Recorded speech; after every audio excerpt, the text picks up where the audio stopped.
thank you everybody for coming. We call this our Diplomat download. And what this is best practices that we have found. Pam Van Pelt was Strickler agency. I bet. Yes. But has worked on the committee for many years and she has some best practices that she's used when she's been making her calls. So we just asked her to share with you guys. We are videotaping this, but he's going to be editing it. So we're just having open conversation today. Don't worry, we're totally, we like Craig, but we're ignoring that he's here. Okay, so. Well, again, thank you all for coming today. I'm going to share with you the things that I've worked with when I've done calls over the years. So I thought maybe what I would start with is when you actually have your membership meeting and you all get packets that show who the members are that are coming up for renewal. First thing that I would say is when you're looking at this list, make sure that you're not taking more than you can actually do for the month, because we all have a tendency to think that we can do more than we actually can because we're juggling working too with this committee. So be cognizant of the fact that if you really think you can only do 4 or 5, then don't take 10, because you're taking away from other members. And hopefully the membership committee has enough people that can be spread out evenly. So when you get these, then you realize you get a copy of this form. And when you look at this form, there's a couple things you want to look at. First and foremost, you want to see who your primary contact is. So if you look on the sample chamber here, you see that Michelle is the primary contact. I typically, and I know everybody does it differently, so what I'm telling you today is just what I do. I typically do emails because almost all of these contacts are going to have an email address. And when I send this out, I want to first of all do this shortly after the meeting, because again, we all get busy and the next thing you know, a whole month has gone by and now you've got 6 calls to make in a week. So it's always good to at least get your appointment set as soon as you can after the meeting. So what we've given you are some samples of some emails that I've done. Usually I start out with an opening email saying who I am and what I'm looking for, and then I give them actual dates of the next 2 weeks. I'll say these are my dates of availability when I can stop by. Usually I'll tell them how long I think the meeting is going to be. I have found this to be more successful than sending an email saying, hey, I'd like to meet with you, can you give me some dates?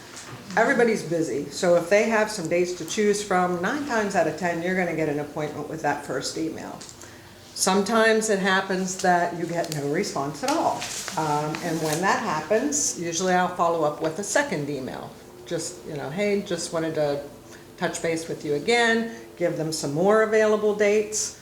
If I don't hear from them again, then usually I'll either try and call, or sometimes I'll just close it out with an email saying, I'm going to turn your paperwork back to Donna, but if you have any questions, certainly reach out to Donna, and I even sometimes will give Donna's email address so that they know that they can reach out to her. Usually that will prompt a response from a member then. They'll say, I'm really sorry, I've been very busy, but I really appreciate you reaching out to me. Purpose of this is that we just want to let our members know that we care what they have to say, that we want to have a face-to-face if possible. And we try and do that at least one time every year. Purpose being obviously to remind them of some of the chamber benefits because there are many of them, but the other thing is to get feedback from them. Most people are not going to say if they're unhappy about something or if they have an idea about something unless you're in a one-on-one environment, and then people feel more free to open up about what they might be thinking. So it's a great opportunity for us to really gain insight into what our members are thinking.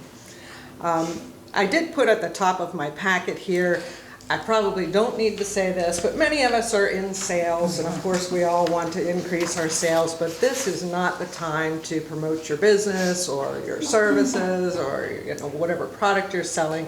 This is really the time to try and get as much engagement from that member as you can. So that being said, we'll just move on to the next. So the other thing you want to look at when you're looking at this sheet is when did they actually join, and that shows about halfway down the first page. And the reason you need to know when they joined is there are 3 different questionnaires that you need to pull from when you go to do this visit. So once you have your appointment set, the next thing you do then is you want to find out which questionnaire you need. I recommend that you print that out at that time, because I have done this, and all these things are things I have done wrong, so that's why I'm giving you the benefit of what I've done wrong before. But when you go out on a call and you have only this sheet, and you go, oh man, I didn't print out that stuff before I left. So it's always good, once you have your appointment set, get all your forms together at that time, paper clip them together, so when you're ready to go out the door for your appointment, you have everything that you need. The 3 different forms, I think, Donna, are they in that packet? They are. So there's the one that is 0 to 6 months. So for new members, the questions are going to be a little bit different than they are for the 1 year to 5 year and then 5+ years. There's not a lot of difference, but there are some differences between the forms. So that's my recommendation. Print that out. All of those items are available to you on the Chamber website. And have you all been on the Chamber website under the member resources? Okay, so you know that you can go in there and you can print those forms at any time. And Donna keeps those forms updated because from time to time we do change the forms. So always go in there to get them printed. I have actually printed off a supply of like the Chamber Plus flyers, or you know the I forget what the energy company, Connect, those forms, because they really don't change that much, so you can probably print those out and just grab them as you need them. I put a list of all of the different attachments that I leave behind. And I'm not going to go down through each one of these, but I do just want to stress a couple of things. One of the things that I have found really helpful when you're out talking to people is advertising. You know, everyone wants to promote their business, that's why they're part of the Chamber. So it's nice to leave behind the advertising opportunities and information sheet, because not only does it say how you can promote your business, but it also lists the fees associated with it. So that's a really good thing to just kind of remind people of the different ways they can promote their business through the Chamber. The other thing I wanted to point out is the CAPA. That's an organization that meets monthly, and because most of our members are small businesses who don't have a separate HR department, I always try and really emphasize this group, because they do have some very good topics, and if you have somebody who's wearing a lot of different hats, HR is probably not the strongest of those hats, so it's a really good group to get involved in. So then they have people that they can bounce problems off of or whatever. So I always really promote that as well. Chamber mobile app, if you have older members, or I shouldn't say older members, members who have been with the organization for a long time, then you may get questions sometimes about the key card program. We used to give the little key cards you put on your key ring, and you know, you could go into a local business and get a discount. That is no longer available. So when I go out, I often get my phone out and I'll show them the Chamber app. You can download it from the App Store, no cost. And so I kind of show them that, and then even open it up because it'll show the hot deals, so that they know that they should share that information with all of their employees, because it's not just the contact you're talking to, all of their employees have access to that as well. So you want to make sure that you show them how easy that is to do. There is a flyer too, and I suggest sometimes they put that on the bulletin board in their lunchroom so that everybody becomes aware of it. The mobile app is going to be increasingly important too, because we will be able to do push notifications now with our app. So if you're signed up for an event, we can remind you that that event's coming up. If you, that's good, a new feature. And so if you sign up as part of the Kappa group, so you'll get an email once a month saying, hey, don't forget Kappa is this week and here's the topic. So getting people to download that is critical. Good. All right, the other thing that I do before I actually go out is I usually go online and look at their website or their Facebook page just to learn a little bit about their business before you go out. It only takes 5 minutes and just gives you a glimpse as to what their business is all about. Shows that you care about them, which we should care about all of our members. So, And then when you actually do the actual visit, you obviously take this sheet with you, along with all of your handouts that you have. You're going to want to go down through the page and just kind of update information as needed. One of the things that I always pay attention to is the description down below. If you have a member who does not have a description in there, you want to talk to them about why that's important. This is a way that they can give more information about their business through the Chamber website. So we encourage them to fill that in. They can do that themselves. However, if you get any kind of pushback that, you know, I don't want to fool with that, just get the information, bring it back, and somebody will input that for them. The other thing I've done in the past is I've helped them if they haven't been on the site. You know, if they have their log-on information, I'll help them. I'll walk them through the steps of how you go in and they edit that. So if you haven't done that, get familiar with how to do that so you can assist them through that process. Keywords are an important part. Now the Chamber has an enhanced version. Most of your sheets are going to show how many characters you have available for the information in these spaces. Then you're going to flip over to the next page and you want to go down through the list of contacts that we have on here and update them if needed. The other thing that I ask at that time would be, do you have anybody else in your organization that would like to receive a Tuesday's teaser? Because we can easily add that. So if they say, yes, I think we have a couple other people that should get that, all you need to get is their contact information and their email. We'll get them added to the list. And that reaches a lot of people, so I think it's it's just something good to go over with them. If when you're doing your questionnaire then, you know, as I said, you have to choose which questionnaire that you're doing. You want to gather as much information as you can. And sometimes you get out on a visit where you have somebody who doesn't really want to elaborate on things. And if you've had any kind of sales training, you know, you ask open-ended questions, not just questions where it's a yes or no. So one of the things that I always try and get as much feedback as I can is educational programs, because I think that's a big benefit to all of our members. And sometimes people will just like, well, you know, I don't know, I can't really think of anything. So a lot of times I'll offer suggestions. Well, as some of our members have said, you know, they'd really like to know how to market through social media, or, you know, maybe somebody wants some additional training on Excel spreadsheets or whatever it may be. But throw out some different ideas, and that oftentimes generates discussion then. So that's been very helpful, I think. And then, of course, I always ask about, you know, how would you like to have it on videotape if you can't go to one of these meetings? So, then this is my punishment for saying that. So. We finally did it. Yes. Yeah, I get a lot of response too with that. That's like, oh, I know they do so much already. And then I say, well, what do you like? Like, what is it that interests you? Even if it's something that's already done, it's good to know. It is, absolutely, absolutely. And the other part.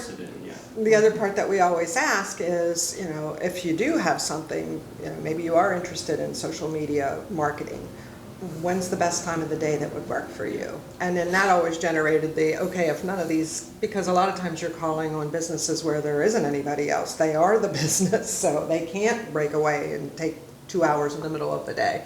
So then I would ask the question about, well, if it was available on video, in a video format, would you be interested in one? And absolutely, everybody's interested in that. So it's just good to have the discussion, try and get feedback from them on any situation. There are very rare instances where you will come across someone who is angry or upset about something. And I can tell you in all the years I've done this, and it's been a really long time, I can only count 2 people that I've ever had that happen. But occasionally you will run into that. So your job is to listen, let them vent, you know, don't be defensive in any way, let them vent because they obviously have a legitimate beef or they think they have a legitimate beef. Then when you get back to the office, you want to get in touch with Donna immediately. Do not let something like that wait until your next meeting, because she can't do anything about it if she doesn't know about it. And a lot of times all it takes is Donna reaching out and offering, you know, whatever it is that they want. She can, in many cases, take care of that and make that member go from being unhappy to happy, and that's what we want. So Another thing I don't typically do is if I have had a situation like that, when it's time to go around the table and talk about it, I don't really spend a lot of time talking about that because Donna has already taken care of it, so just for what it's worth. The other thing I like to do, That's okay. sorry about that. No problem. The other thing I like to do is take a list of the different committees within the chamber. Particularly with new members, you want to try and get them involved if possible. So when you talk to them about committees and they say, well, what kind of committees are there? It's great to have that leave behind. So you can say, I'm on the membership committee. These are the things that we do. It's a great committee to be involved in, but here's some other committees that you might be interested in. That's, I think, a good resource too to leave behind. I also try and talk about any upcoming events. If you know there's something coming in the next week or two, you want to just give them a reminder and gauge the interest there. If you think maybe they would come, but they're a little hesitant because they don't want to come by themselves, offer to meet them there. Or, if you're not able to, find another committee member that could maybe meet them and just be with them that first event. Because that's tough when you're coming in to an organization and you don't really know anybody. It's a little intimidating. So it's our job to try and make that as painless as possible for them to get involved with the chamber. The Women to Women events held at the Vault typically. I know we all see the flyers. If you're calling on a business, just take a couple of those flyers about the next one and leave that behind and have them offer that to all of their employees as well. Another thing that when you're calling on nonprofits, this has come up several times when I've done calls where they say, I would like to be involved in something that really is unique to nonprofits. We actually do have periodic roundtable meetings for nonprofits. So if you get interest from a nonprofit in that, I think most of them probably are involved in it, but just shoot an email to Donna and say, can you add them to the list so that the next time the invitations go out, they're going to get one. And I think they're held quarterly. The other thing that I always really stress is if you have told them you're going to get them something, whether it's log-on information, whether it's a piece of information they're looking for, be very responsive. Try and get that to them as soon as possible because that meeting is fresh in their mind at that time. So follow-up is critical to do that as quickly as you can. And the other thing that I think is a nice gesture, it's not mandatory, but after you have had your meeting, send a quick little, thank you so much for your time. I really appreciated meeting you. If you have any questions or if it's anything that I can do to help you, please don't hesitate to reach out. It's just a really nice little wrap-up gesture, I think. So once you've done that, you've gathered all your information, you're back in your office, you want to take your questionnaire and make sure that it's totally complete because it's a lot easier to do it right after you get back from your visit than 2 days before the meeting and you can't quite remember what you said. It's best to just get all of that finished at the time you get back to your office. And then of course you're all familiar now because I think you've all been to membership meetings where at the meeting then you go around the table and you talk about all the different visits that you had. That's the place to report any feedback about specific programs that they may want to have for educational purposes and any other comments. And I guess that's just about it. I think, most of all, just enjoy this. This is a great committee. You will meet a lot of really wonderful people. I know I have over the years. I would still be involved if I was not retiring because I do really believe it's a wonderful committee and the Chamber is a wonderful organization. So congratulations to all of you for being on the committee and I hope you're on for many, many years.